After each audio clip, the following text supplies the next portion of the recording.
Hello! We are back, hopefully for good. Yep. Alright, so this is our Endgame spoiler review. I know that it's silly to have to make this disclaimer on a spoiler video, but if you have not seen Endgame, stop the video. We do not want to be the ones to ruin it for you. And if you don't care, then so sorry, too bad. That was your own choice. So, with that said, spoilers in 3, 2, 1. Iron Man dies, Black Widow dies, there's a big epic battle at the end, there's something that involves a hammer, there's Fat Thor, there is many spoilers in this movie. We're going to be doing our expected spoilers, so the things that we anticipated doesn't necessarily mean we knew exactly what was going to happen or why, but we kind of had an idea this is where the movie was going to go. Unexpected is just those things that like really took us on a ride and threw us a curveball. And then our favorite spoilers, of course. So number 1 was the Captain America plotline at the end, when Captain America goes back in time to put all the Infinity Stones back and then doesn't return. He gets his dance with Peggy. Yes. I've been saying this for months. Everyone's like, Captain America's gonna die. And I'm like, no. This is what's gonna happen. To finish his arc that was set up with First Avenger, he's gonna go back in time and he's going to be with Peggy, the girl he loves, and he's gonna get that dance that he's been talking about for years. And we just watched Winter Soldier last night. And he talks about dancing with her. Again. And we nearly died. The only way for this to happen is through time travel, which was another thing that at least I was expecting, that I was telling you about.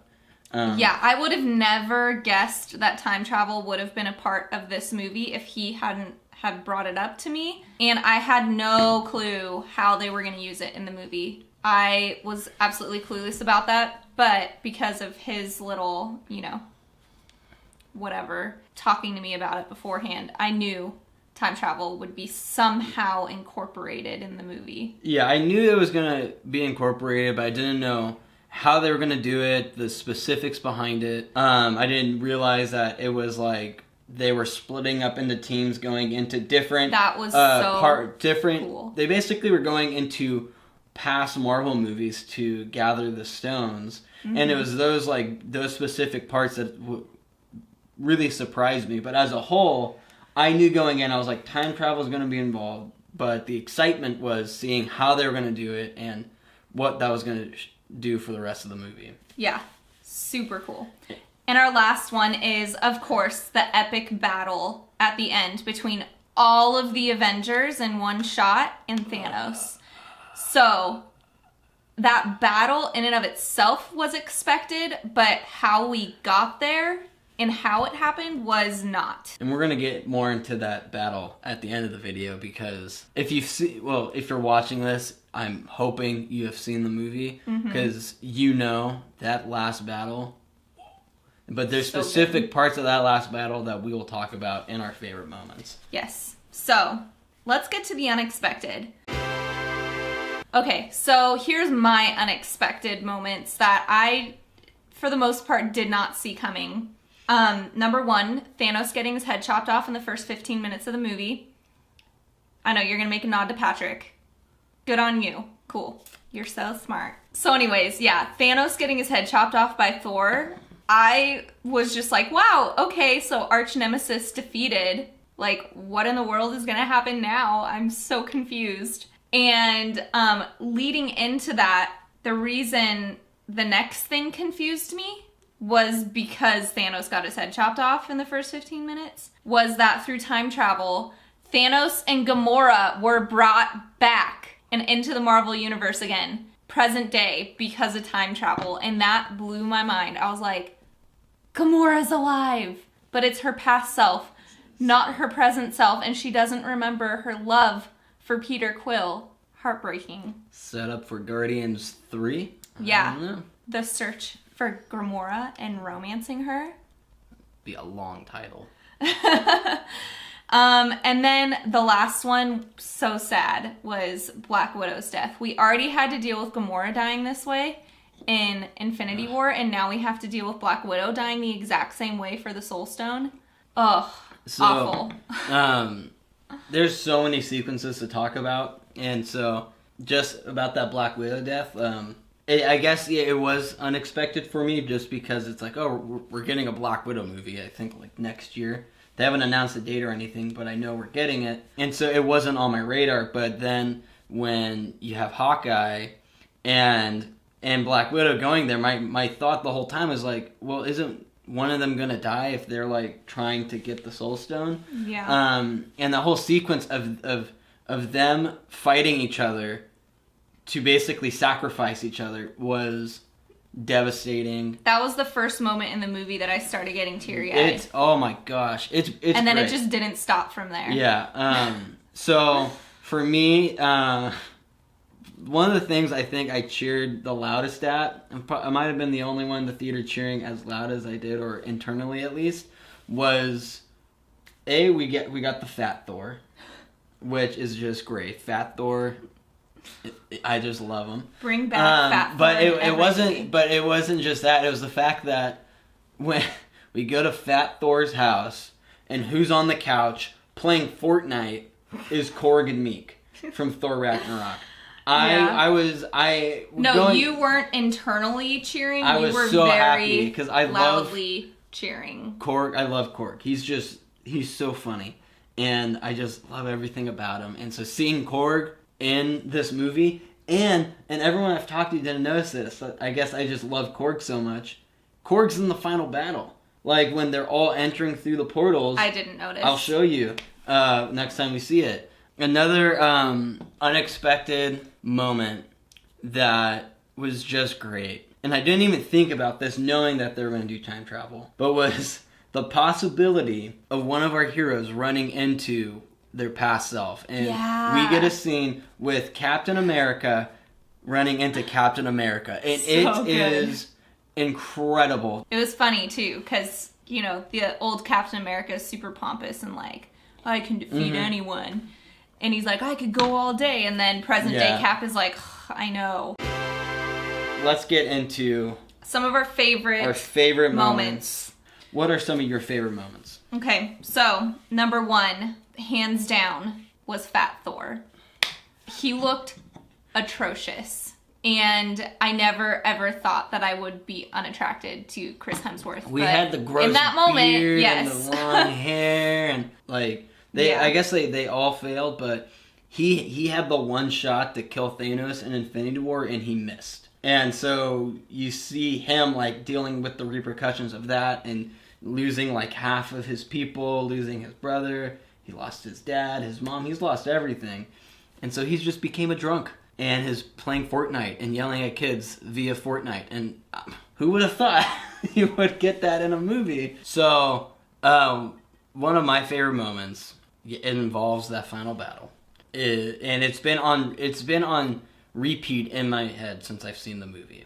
I've been listening to the score that was a part of the scene, and it's when all of the Avengers are there, and Cap I'm getting chills thinking about it.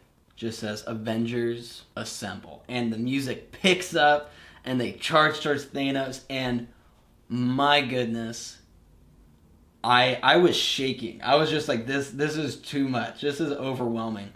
But even before that, there is that shot that I also love, where it's just Cap looking out at the army led by Thanos, and it's just Cap. And in this moment, Cap just thinks it's just him. And it's a beautiful, beautiful. I just want that like as like a painting. That we plastered right behind us, and it shows like Cap's character of like even if he's outnumbered, he's gonna fight till the end. And then you just hear on your left. Oh. So speaking of Cap, see, I was saving this. I mean, one was for he you. the best part of this movie? I don't know. Him and Iron Man, hands down. Maybe, yeah. But we're not. Well, we're not an Iron Man yet. So, you have Fat Thor fighting to the death with, I don't remember who. It's Thanos. Oops. There's a lot of fighting that happens. Yeah. But, okay. Not my proudest moment. Keep going. So, Thor and Thanos are fighting and battling it out, and Thor gets stuck in a pickle. All right? He's like, what am I going to do? I'm helpless. And all of a sudden, you see the hammer in the distance start to tremble. And you're like, where did it go? Who just grabbed it?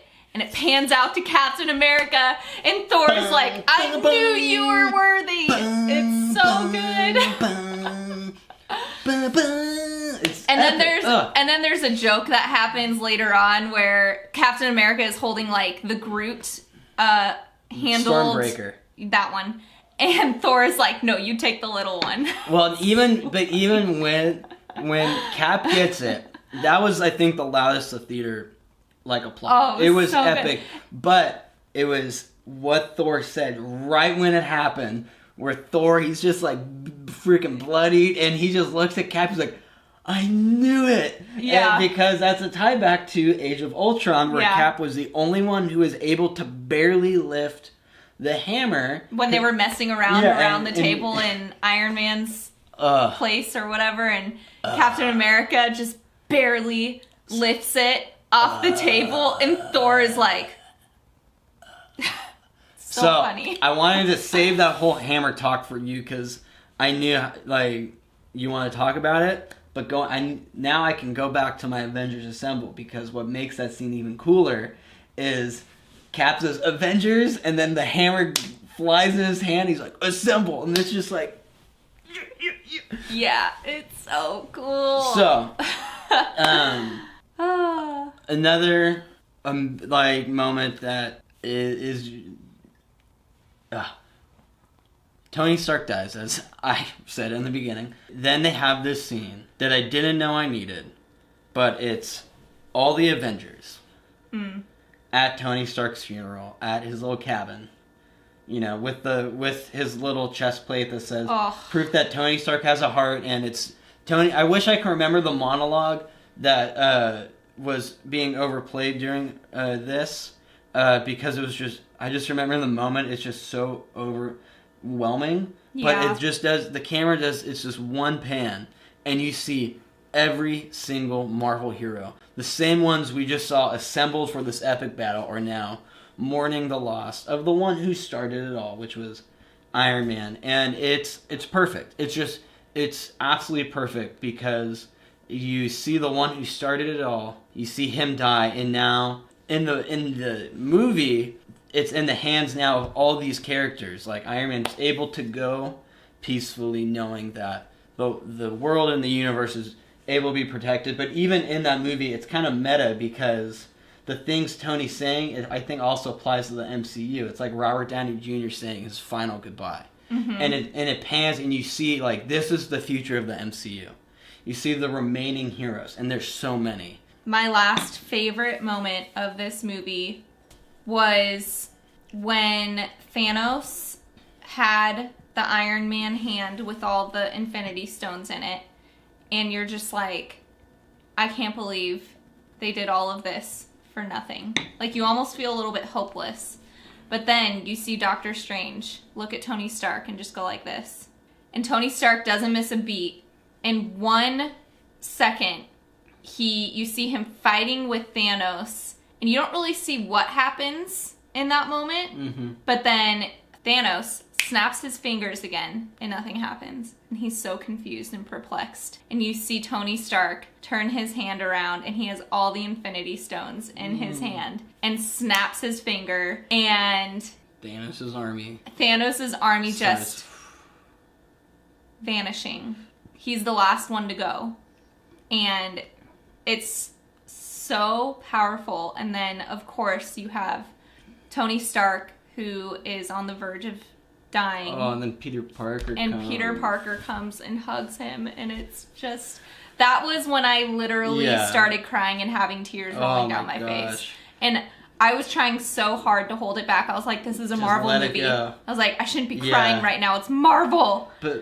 but I cried. But then Pepper Potts comes and is just there with Tony and just comforts Tony, telling him that like it's okay, you can rest now. And then that's where it just and it's crazy because it's not like it's a dramatic death, but it's a very it's not over dramatized to me. It's not like this.